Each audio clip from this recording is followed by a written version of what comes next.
Tokyo की अंधेरी सुनसान गलियों में ना एक कहानी फुसफुसाई जाती है।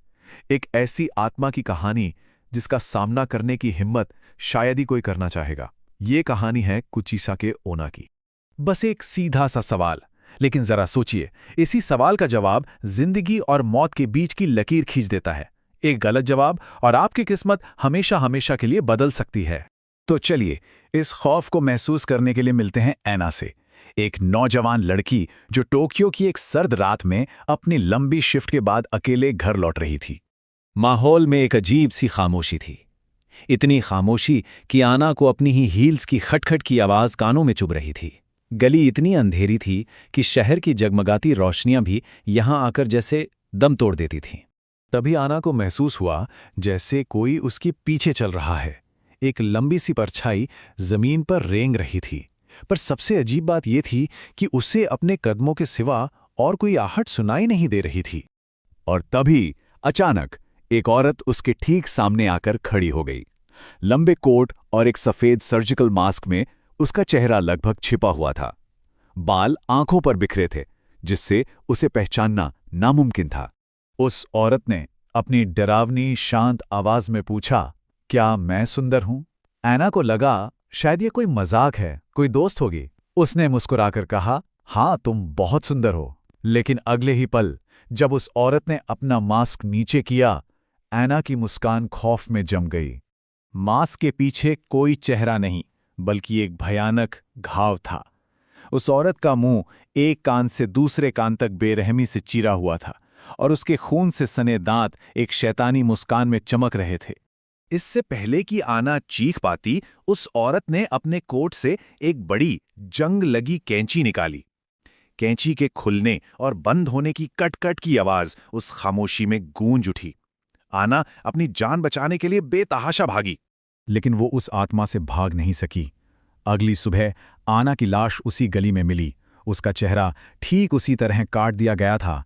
बस इस एक घटना ने पूरे टोक्यो शहर में दहशत की एक ऐसी लहर दौड़ा दी जिसे कोई रोक नहीं पा रहा था। इस खौफ की जड़ तक पहुंचने के लिए हमें वक्त में थोड़ा पीछे जाना होगा। आखिर यह आत्मा कौन है और उसकी नफरत की वजह क्या है?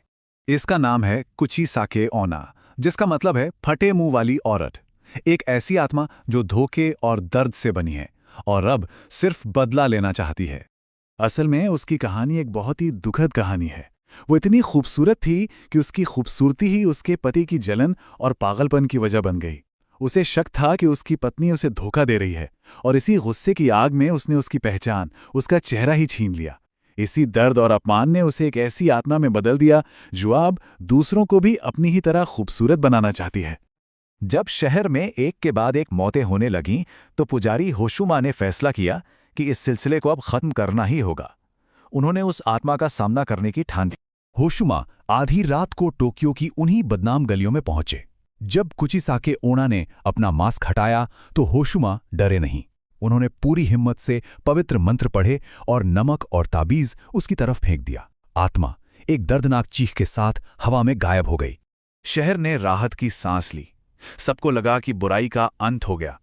लेकिन ये तो बस तूफान से पहले की खामोशी थी। कुचिसाके ओना वापस लौटी और इस बार वो पहले से कहीं ज्यादा ताकतवर और खतरनाक थी। अब उसका खतरा सिर्फ अंधेरी गलियों तक सीमित नहीं था। अब वो लोगों के सबसे महफूज ठिकाने यानी उनके अपने घरों की दीवारों को भी लांघ सकती थी। अब कोई कहीं भी सुरक्षित नहीं था। उसने लोगों तक पहुंचने के नए और भयानक रास्ते खोज लिए थे। कोई भी चमकती हुई स्क्रीन या आईना अब उसके आने का दरवाजा बन सकता था। मसातो नाम की एक लड़की अपने बंद कमरे में फोन इस्तेमाल कर रही थी जब अचानक स्क्रीन पर कुचिसाके ओना का चेहरा उभरा। इससे पहले कि वो कुछ समझ पाती, फोन का कांच टूटकर बिखर गया और वो आत्मा ठीक उसके सामने खड़ी थी। अगली सुबह मसातो की लाश उसके अंदर से बंद कमरे में मिली। होशुमा समझ गए कि उनके पहले प्रयास ने आत्मा के गुस्से को कम नहीं किया, बल्कि और भड़का दिया है। वो जानते थे कि जो उन्होंने शुरू किया है उसे खत्म भी उन्हें ही करना होगा। वो एक आखिरी और निर्णायक मुकाबले के लिए तैयार हुए। होशुमा उसी गली में वापस गए जहां उनकी पहली मुलाकात हुई थी। उन्होंने जोर से उसका नाम पुकारा। हवा ठंडी होने लगी और वो परछाई एक बार फिर उनके सामने आकर खड़ी हो गई।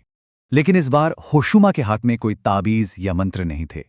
इस बार उनके पास सिर्फ सच था। उन्होंने कहा, तुम्हारी खूबसूरती ने तुम्हारी जान नहीं ली, तुम्हारे पति के पागलपन ने ली थी। तुम सुंदर हो या नहीं, इससे फर्क नहीं पड़ता। अपनी जिंदगी जीने का हक हर किसी को है। होशुमा की बातें सुनकर आत्मा गुस्से और दर्द से चीखने लगी। तभी पुजारी ने अपने कपड़ों से एक पवित्र आईना निकाला और उसे आत्मा के ठीक सामने कर दिया। आईने में अपना कटा फटा राक्षसी चेहरा देखकर कुचिसाके ओना की चीख निकल गई। उसे शायद पहली बार एहसास हुआ कि वो क्या बन चुकी है। उसे किसी तावीज ने नहीं, बल्कि अपनी ही बदसूरती की सच्चाई ने हराया। वो एक दर्दनाक चीख के साथ धुएं में बदलकर गायब हो गई। पुजारी होशुमा ने शहर को उस दहशत से आज़ाद तो कर दिया, लेकिन ये कहानी हमें एक सवाल के साथ छोड़ जाती है। क्या इस तरह की बुराई कभी पूरी तरह से खत्म हो सकती है, या वो बस सही वक्त का इंतजार करती है, किसी और अंधेरी गली में एक नए चेहरे के साथ लौटने के लिए?